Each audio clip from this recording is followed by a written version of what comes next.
Hola, buenos días, sean bienvenidos al recorrido del día de hoy.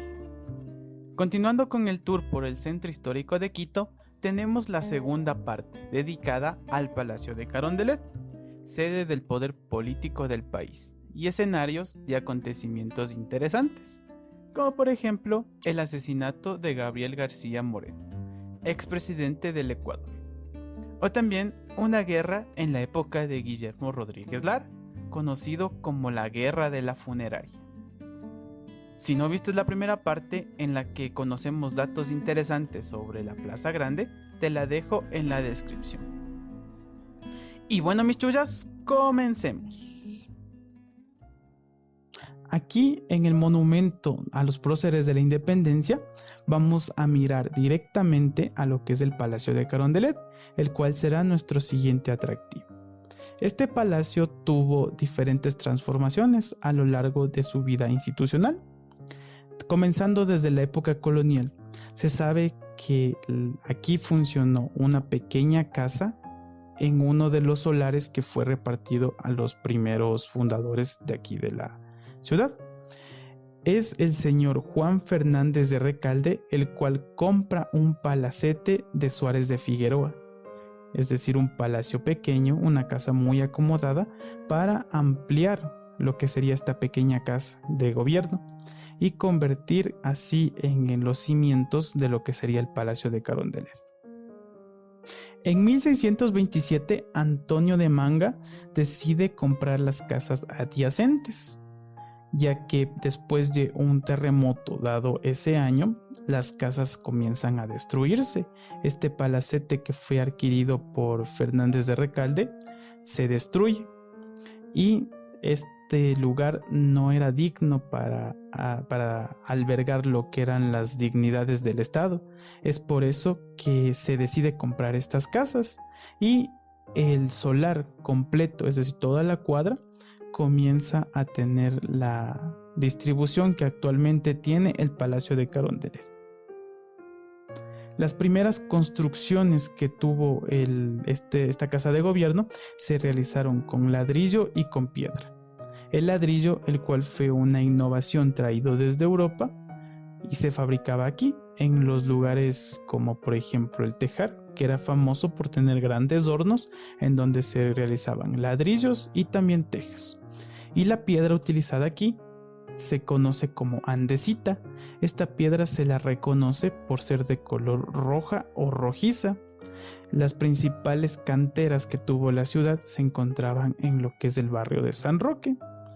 Justo al terminar la calle Rocafuerte se encontraba la principal mina de piedra, que sirvió para construir la mayor parte de iglesias y de casas coloniales que tuvo aquí la ciudad. En el año de 1801, Francisco Luis Héctor Barón de Carondelet ordena realizar adecuaciones y moderniza la estructura. Ya estamos hablando de un palacio, o de un palacete mejor dicho, más elegante y con la forma actual que podemos observarlo. Ya comienza a tener esta forma tan característica, el color blanco, en la parte de abajo lo que sería la piedra, y esto fue obra de el Barón de Carondelet. Este lugar fue testigo de uno de los eventos más importantes que tuvo la ciudad, lo que fue el primer grito de independencia, el 2 de agosto de 1810. Las tropas realistas dispararon desde los balcones a los revolucionarios que querían asaltar el cuartel real de Lima para liberar a los próceres de la independencia. Como sabemos, esto causó la matanza de estos grandes personajes que se encontraban presos y también a una mayor cantidad de la población. Se sabe que los muertos estuvieron entre 200 y 300 personas, una época en que la población no iba más de unos miles. Fue una de las grandes matanzas que se dieron en todo el territorio de la Real Audiencia de Quito. Otro de los interesantes acontecimientos que pasaron aquí en el Palacio de Carondelet fue la muerte del presidente Gabriel García Moreno. el cual se cuenta que fue un mandatario muy polémico, muy ferviente admirador de la Iglesia Católica, modernista en ciertos aspectos y también en otros aspectos ya un poco más picarescos. Era una persona que le gustaba las mujeres y también, como dicen, el buen vino. Él se caracterizaba por esto. Y en una de estas andanzas, él tuvo un amorío con la esposa de Faustino Lemurrayo. Por este acontecimiento, el esposo enfurecido lo asesina.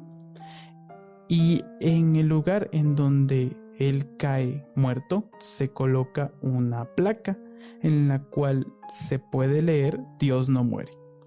El asesinato de este presidente García Moreno se da un 6 de agosto de 1875. La historia cuenta que el presidente García Moreno tenía un ritual muy interesante.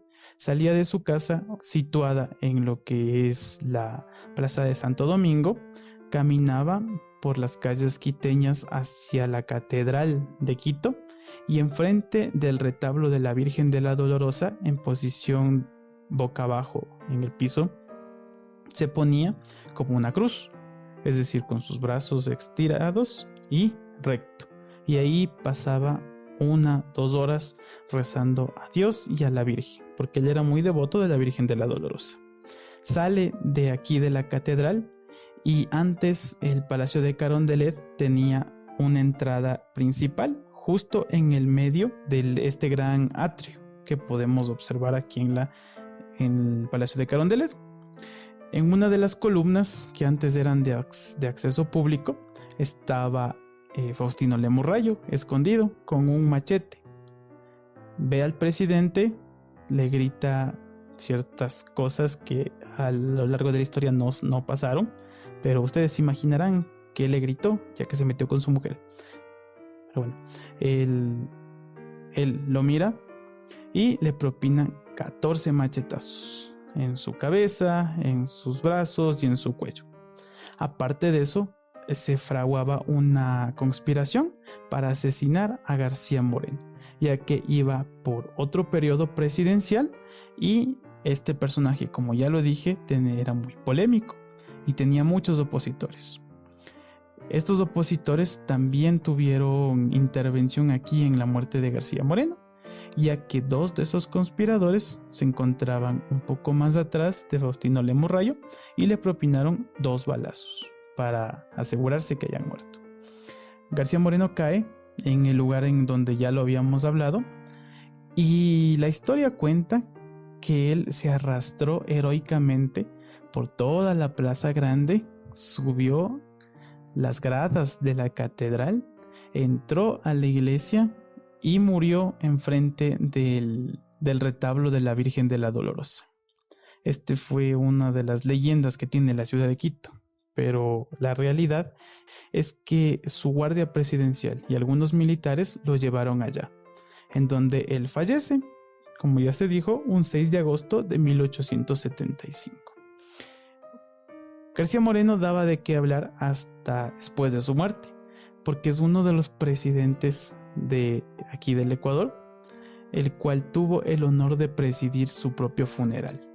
A él lo sentaron en una silla, lo vistieron con su traje de militar y escuchó lo que era la misa de su muerte, como uno más de los asistentes. Después, como sabemos, fue un tiempo en donde se dio cambios, el cuerpo de García Moreno desaparece y se reparte por diferentes conventos de la ciudad, hasta que se lo recupera y uno de sus huesos, específicamente el fémur, se lo entierra aquí en la catedral y con un sarcófago en el cual se puede leer la frase "Dios no muere", que fue uno de sus frases más célebres, que expresaban su devoción por la Iglesia Católica y por Dios. Más adelante, ya en la época, podríamos decir contemporánea, el 1 de septiembre de 1975, el general Raúl González Alvear da un golpe de estado contra el dictador Rodríguez Lara. Esta fue una de las dictaduras que tuvo el Ecuador, la del Bombita Lara, como se la conoce. Se lo llama así porque era un poco gordito y le parecía un foco, por eso le decían el Bombita Lara. Pero analizando el contexto general de toda Latinoamérica, era un tiempo, los años 70, en el cual se regó lo que era el neoliberalismo y las dictaduras militares. Tenemos las dictaduras como de Pinochet, tenemos las dictaduras de Videla en Argentina, y aquí en el Ecuador tuvimos al Bombita Lara. Pero entre la misma cúpula del ejército no se ponían de acuerdo. Es por eso que el general González da este golpe de estado. Se cuenta que aquí en la Plaza Grande comenzaron los disparos y los revolucionarios se encontraron acuartelados en lo que era una funeraria cercana aquí a la Plaza Grande. Es por eso que a esta revuelta también se la conoce como la Guerra de la Funeraria. Como les dije, comienzan los disparos. Se cuenta que hubo tanques que quisieron entrar tumbando las puertas del Palacio de Carondelet, y en uno de estos disparos se llega una de estas balas a una estatua de Antonio José de Sucre que se encontraba en el gabinete Manuela Sáenz, y este disparo anecdóticamente le llega a la cabeza. Si es que recordamos un poco cómo muere este mariscal de Ayacucho, Antonio José de Sucre, él es asesinado por un balazo en la cabeza. Y aquí en el Palacio de Carondelet se dice que murió por segunda vez, de la misma manera en como murió él en los años de la Gran Colombia. Esta estatua no la podemos ver porque se encuentra en el ya mencionado gabinete Manuela Sáenz, que es exclusivamente para que el presidente de la República reciba a sus invitados ilustres. En la parte de afuera, con un estilo neoclásico, representante del poder político, del poder del Estado que tiene aquí el Ecuador, y por adentro, en sus patios con sus columnas, con sus arcos de medio puntos, asemeja a un convento. Esta es una peculiaridad que también tiene el Palacio de Carondelet. Como les dije, sede del poder político del Ecuador.